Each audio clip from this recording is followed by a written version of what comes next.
This is Dread from Epic Builds, and in today's video topic we have a special one for you. Well, after the astounding success of Reimer's Bleed Werebear, I really could not help myself. So now we're doing Mike W's Frostbite Decoy Cinder Umbral Blade Shock Stacking Frostbite Bladedancer that's forced to wield a bow and a quiver. If you end up enjoying the content, I'd suggest leaving a like on the video and subscribing to the channel, as that's the best way to support my efforts here at Epic Builds. So if you're looking at the screen right now, there was a conversation in the official Last Epoch Discord, and one of the points that was brought up was how bad bow wielding Bladedancer throwing skills only, and it wasn't really an archetype, and it was really bad. Now don't get me wrong, I don't think you should even be able to do a thing like this, like Mike said, but the problem is I was bored waiting for League start for 3.17, so why not take up the challenge? And that's what this build is. So the rules are, the first one anyways, is requires to wield a bow. We satisfy this by of course wielding a bow as a Bladedancer.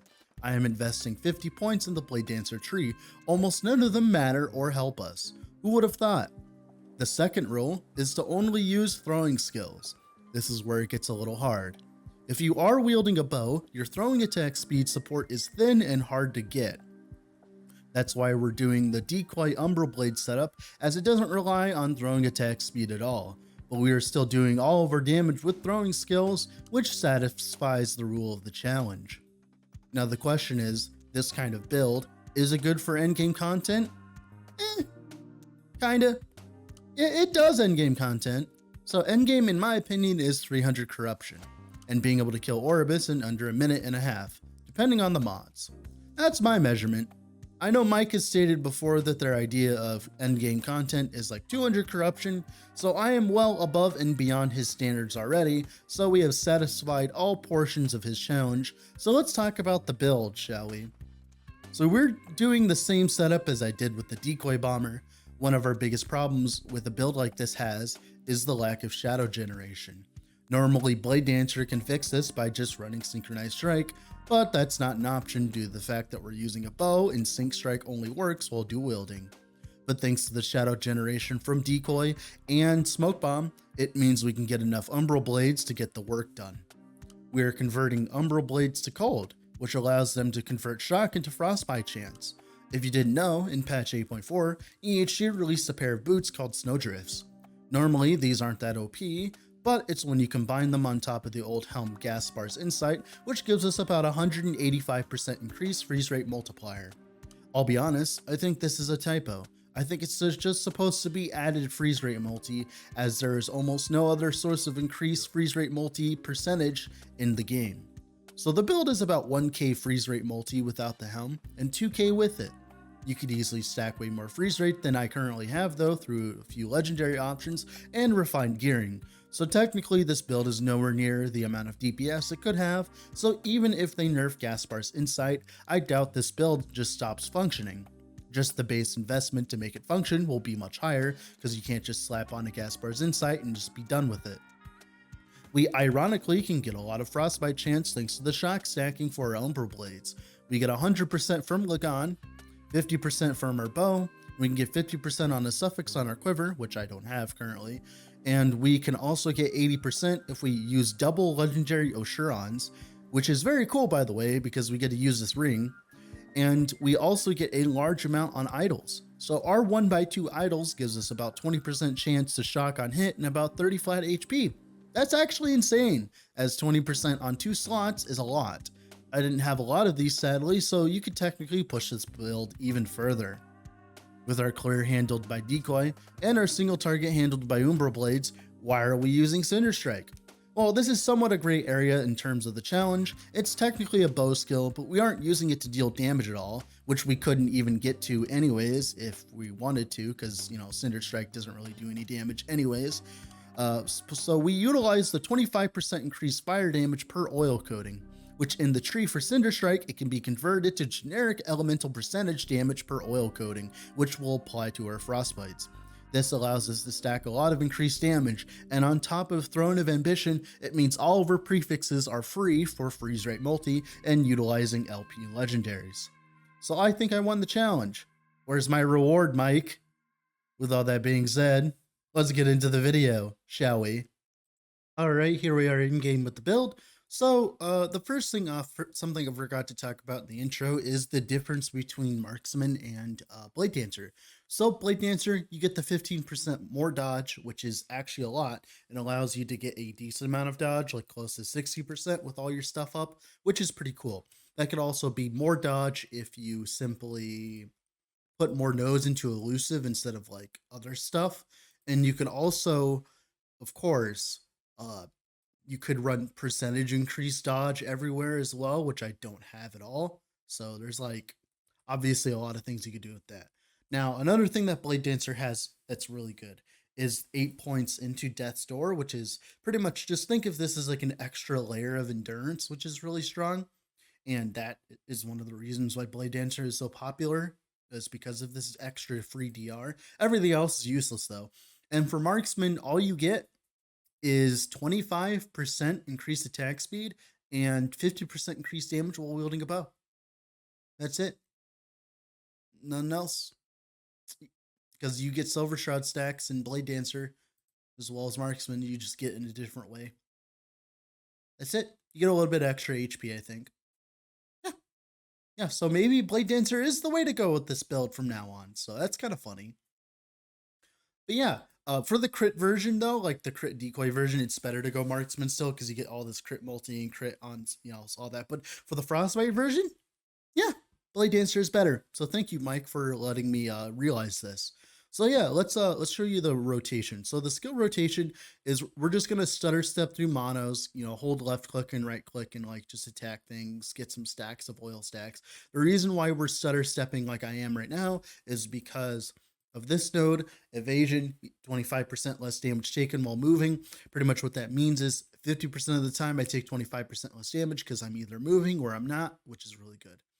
And of course, throw down a decoy whenever you have a pack that you don't want to deal with, and your Umbral Blades and your Cinder Strike deal with them. And then for a boss, what you do, or for extra pack sustain, you just do this, and you throw down some shadows, and then of course, do a little bit more damage. That's actually pretty respectable damage for being Frostbite on a non-Frostbite class, by the way. But yeah, that's pretty much it for the skill rotation. It's not really that hard. But yeah, let's talk about the skills. So for Umbral Blades, we take 1 point into Jagged Carvings, 1 point into Sub-Zero Intrusion. So the main reason why this is so strong is because it makes it so our shock chance from all sources is converted to Frostbite. As you can tell here, I have 169% shock chance. I gotta like move my chair. There you go, 169% shock chance. Nice. You could have way more than this because you could go a lot more on the shock chance idols like I don't have. You could have shock chance on this quiver. I have shock chance here. You could you have shock chance on your amulet. There's a lot of places you can have shock chance. You can have Oshurons.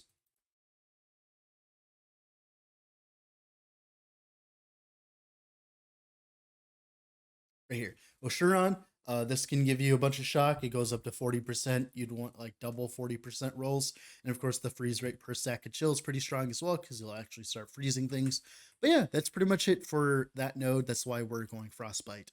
Then 1 point into Cold Snap, we want a little bit extra freeze rate so that we actually freeze things with our Umbral Blades because ironically, with as much freeze rate that we have, we can actually freeze trash with our Umbral Blades and our Decoy, meaning that it's actually a lot of quality of life in monoliths because you throw your decoy down and everything on the screen is just frozen, and that's insane with the Umbral Blades, which is really cool.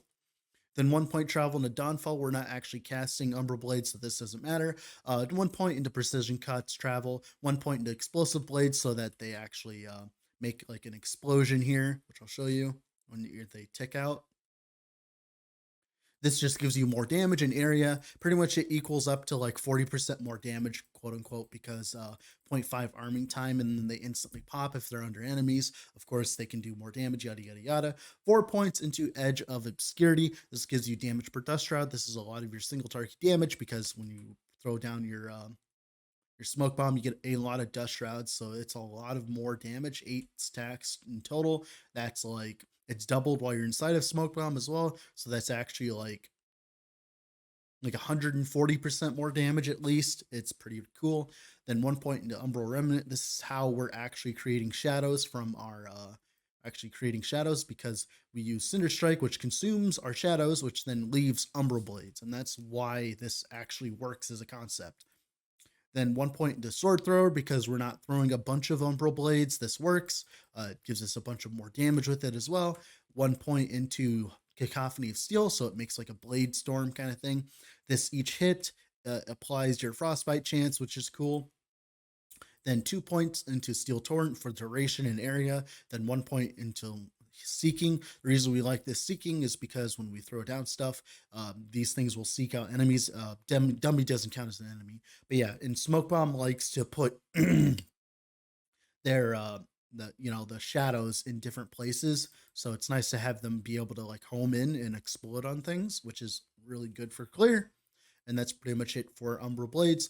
For Decoy here, it's your stereotypical Decoy setup, except we go into Frostfire Powder. The main reason why we go into Frostfire Powder is we don't really care about the, cold conversion, the ignite to chill chance and all that. It's kind of sad that this isn't Frostbite chance, EHG please. But the freeze rate actually matters because since we have so much freeze rate multi, Decoy, if you throw it into a pack, if it doesn't die, odds are it's frozen because it gets hit 3 times with that freeze rate multi. And of course, the Umbral Blades hit with the same amount of freeze rate. And eventually things will get frozen. It happens in 300 corruption all the time. So that's cool.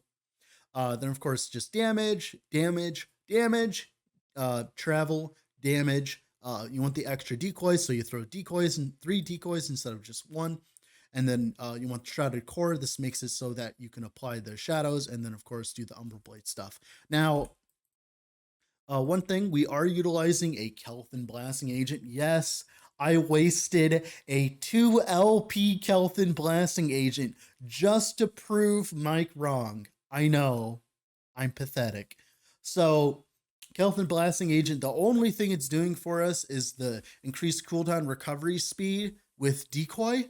As you can tell here, we have a 14-second cooldown, which is terrible. Then with this, we have a 5.8-second cooldown, so it actually makes it spammable for us. Obviously, it removes the decoy properties of like the taunt and all that, but that doesn't matter for this build because we're using it for damage. That's pretty much it for Decoy. Then for Smoke Bomb, mainly we want shadows because the shadows will obviously, give us more Umbral Blade explosions. The duration, so it lasts longer, so we get more shadows. We want Shrouded in Darkness to give us Dust Shrouds, which is our main source of Dust Shrouds, because as a build like this, we don't have ways of actually gaining more Dust Shrouds. Then 1 point into Moonlight Bomb for the extra Silver Shroud stack, so we always have that guaranteed dodge up. Then, of course, just some extra areas because you do need to be inside of the area to gain the benefit for Umbral Blades. Sometimes on a boss, it's a little awkward to be inside the area if the area is too small. So having a little bit of extra area is nice. And then Shift, stereotypical Shift setup for the decoy stuff. We go for all the increased damage with bazookas, head trauma, and velocity so that when we do this, we do a lot more damage with the decoy. And of course, we go for the Shadow because that's an extra Umbral Blade proc, right? And of course, the mana, so resustain. It's not really, just to keep it simple, stupid. And then for Cinder Strike here, this is where it changes a little bit. So we have 2 points travel into Ignition, 5 points into Oil Coating for the fire damage increase, 2 points into Elusive. If you had plus to Cinder Strike on your Kelthyn Blasting Agent, you would actually, that would actually work. You could run a, what is it called? The Bleed Thornslinger for +1 physical, and that would give you +1 to Cinder Strike. Which would actually work as well. You could have an extra point in Elusive. This dodge flat is really strong, especially get dodge increase. You get to the dodge cap very quickly with this. Then 1 point into elemental vulnerability. This makes it so it's increased elemental damage instead of just fire, which will apply to our frostbite, and we get a lot of frostbite damage. We'll show you in a second here. So we're at 256 cold damage, and we do this. Get to like 600%, and this is on top of the Throne of Ambition stacks as well on single target, which is another 400% increased damage. So we don't need increased damage at all. We have plenty. And that's, we take, of course, the attack speed. We want the Burning Dagger because it's just an extra hit for a Frostbite. 1 point travel into Flaming Fury.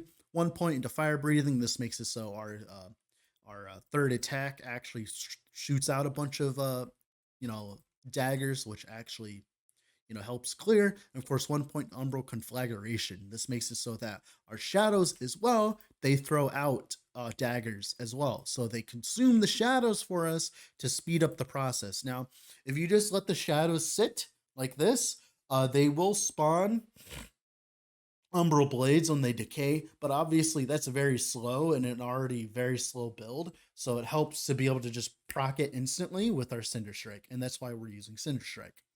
To proc our Umbral Blades faster.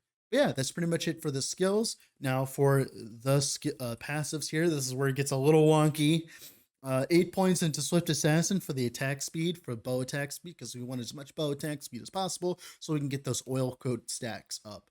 Then 8 points into Steady Hand for the HP. We want a little bit of dexterity with this build because if you don't know, Snowdrifts, they get increased movement speed per 2 dexterity, which we have about 10% extra movement speed because this doesn't have movement speed as an implicit. So having a Snowdrift with implicit movements with like LP and putting movement speed on them would be really nice. Putting dodge rating on them would be really nice as well. There's a lot of things you could do with Snowdrifts.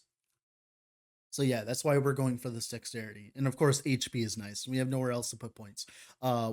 1 point travel to guile, 5 points to evasion, increased dodge, like I said, is very good for us. And the DR while moving is really strong when we're stutter stepping, which is one of the strongest things about this. 5 points into dodge and parry for the glancing blow chance because we actually don't have that much glancing blow. I do not, but if you were to do it the smart way, I think it's called arrow guard. Here it is. Yes. This with freeze rate, this with shock chance and bow attack speed is better than a Troika's Teeth, just in general. So if you have that, good for you.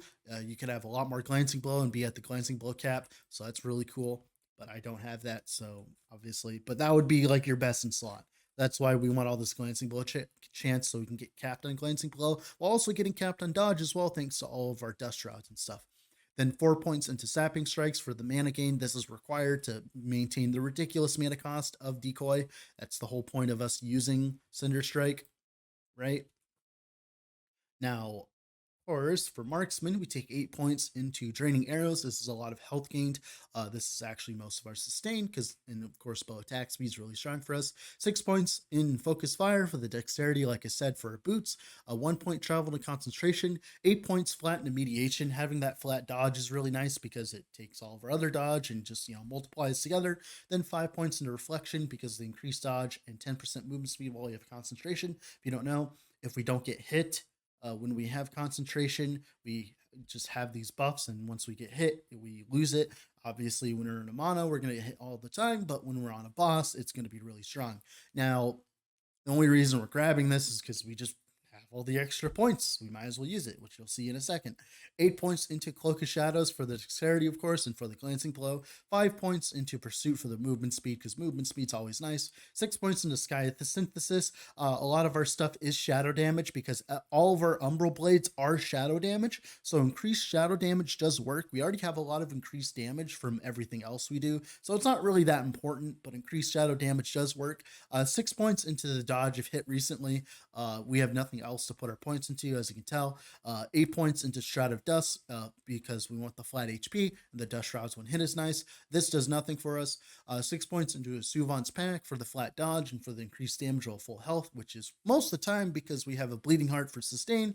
1 point into Argent Veil for the for the Silver Shroud when we're at low health. So when we get hit really hard, we get the Silver Shroud. 8 points into Death's Door. This is the extra DR. When we're at low life, pretty much just think of it as extra endurance, like an extra layer of endurance. This is the whole reason to play Bladedancer for this build, so it's like really strong. 5 points in Shadow Master, so we have an extra max shadow, and of course we get the increased shadow damage. And that's pretty much it. That's all that affects us for this Frostbite build. Yeah.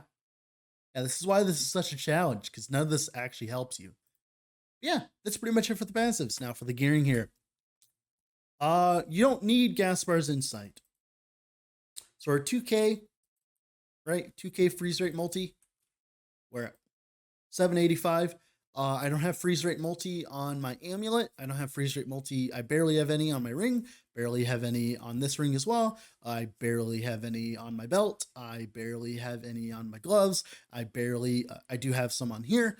And that's pretty much it. Yeah.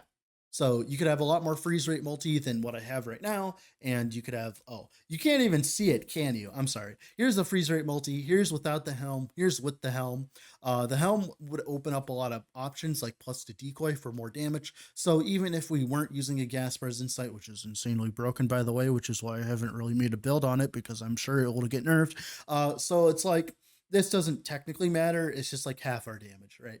You know, turns out half our damage is pretty good, but I can show you what the damage looks like with and without it here. So we'll just do some attacking. The problem is the actual Umbral blades don't really like hit the target. Kinda, it's weird. But yeah, we're at like 80k.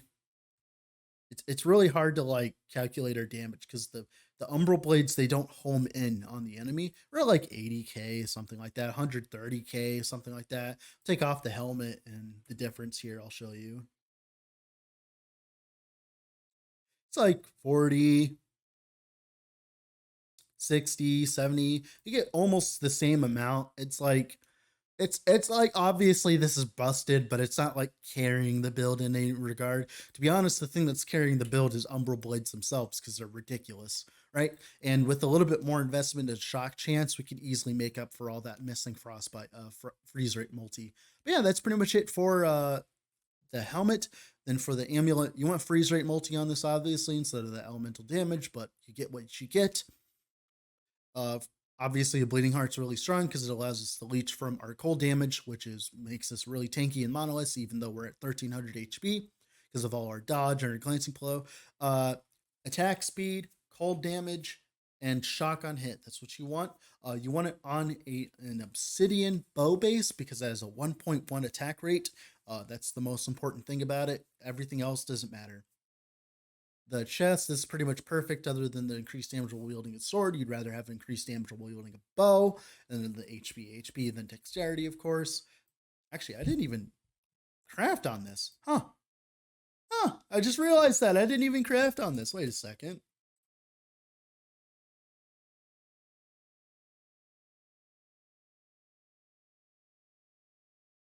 Wait a second here.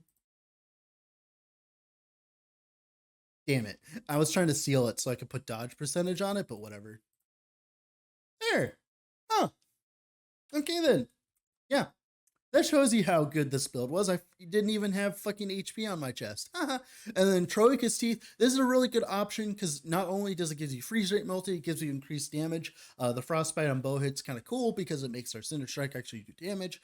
But, of course, we aren't using anything else on the bow. Now, one thing you could do, like I said, is you could run an Arrow Guard instead for the chunk, the bow attack speed, and the shock chance. That would be better. But yeah, that's pretty much it for that. Then rings, freeze rate multi, LE damage over time, resistance, HP, endurance, crit avoid, the usual. Belt here. You want the freeze rate multi belt instead because it's freeze rate multi free, elemental damage over time, HP. For the other rings, same thing.